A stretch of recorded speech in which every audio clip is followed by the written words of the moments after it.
Hi everyone, Father Lamb here. It's Wednesday again, Wednesday, April 19th. We just celebrated Divine Mercy Sunday last week, so in our minds today, maybe we have a deeper sense of God's mercy, wanting to come into our lives and how we need to open up our hearts to that mercy. Today I'd like to begin though with a little line or two from Psalm 42, and as the deer longs for running streams. You've heard this before. Just one verse or two. As a deer longs for streams of water, so my soul longs for you, my God. My being thirsts for God, the living God. When can I go and see the face of God? And how we long for God, like the deer longs for running streams to quench its thirst. You and I have these longings and these yearnings that are inside us. Kind of like the yearning of maybe two young lovers when they're apart from each other and they're thinking about each other, today, probably texting each other, can't wait to see you again. That kind of longing and yearning that we have going on inside our hearts. Sometimes it can be almost a nostalgia or a homesickness. You think of going through that whole period of COVID and how, especially grandparents being separated from their families and their grandchildren, have to have meetings behind, windows or things, little barriers so nobody gets sick, and that longing just to hug your grandchild. We all have that yearning inside us, and I've talked about this many times because different authors call them different things, like a God hunger, a holy longing, that deeper desire, that sort of divine discontent. And the point that I just like to make in all of this is simply this. Too often that longing or yearning that we have inside us, that homesickness, which is really for God, we have to remind ourselves is for God, because our true home is in heaven, and that's what we're made for. And too often we sort of stop short of that, or we satisfy ourselves through other things that never really quench that hunger, whether it be accomplishments or distractions or anything, our busyness, any of that stuff that we get into, drinking or eating or just stuff. I think really the media just makes it so easy for us to distract ourselves. I feel uncomfortable inside. I have this longing, and I think this hole in my soul, there's something wrong with me. Or there's nothing wrong with you. You're normal.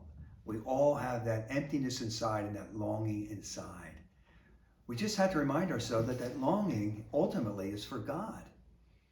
And allow that emptiness to create that space within us that we can invite God into that emptiness. And will ultimately never be fulfilled until we get to heaven. There's no person, no accomplishment, no distraction, no physical item that we drink or eat that's going to satisfy that longing, because we are made for something much deeper. And so here's the thing. Stay with the yearning. Stay with the yearning. Don't fill it up with chocolate or other stuff. Stay with the yearning. Bring that to your prayer. That's an opening for God. Lean into it. Maybe that's the phrase to take with you today. Lean into that longing. Lean into that yearning and realize it's something deeper. And what it comes down to is simply this. We are made for so much more.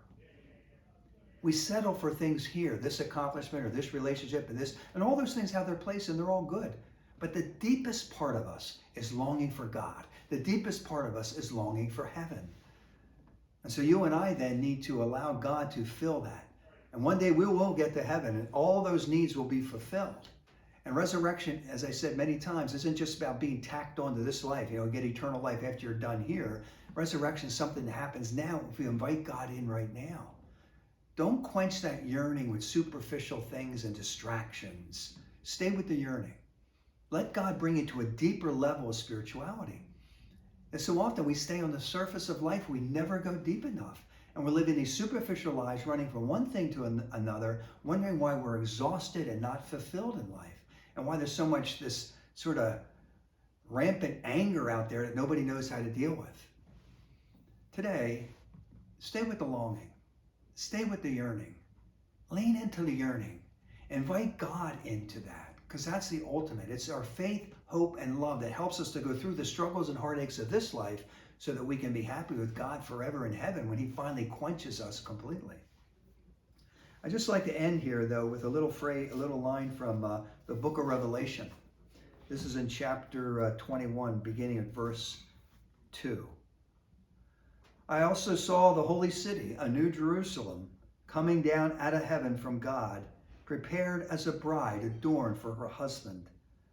I heard a voice, a loud voice from the throne saying, "Behold, God's dwelling is with the human race. He will dwell with them and they will be his people, and God himself will always be with them as their God. He will wipe away every tear from their eyes. And there shall be no more death or mourning, wailing or pain, for the old order has passed away." My brothers and sisters, as we walk through this desert experience of being on this life here on earth, let's remember that we are made for so much more. Maybe this week we just might allow ourselves to sit in the emptiness of our lives. And it's not comfortable. Yearn for God. Realize the deeper yearnings for God. Lean toward that yearning and invite God into that emptiness and allow God to fulfill you. God bless you.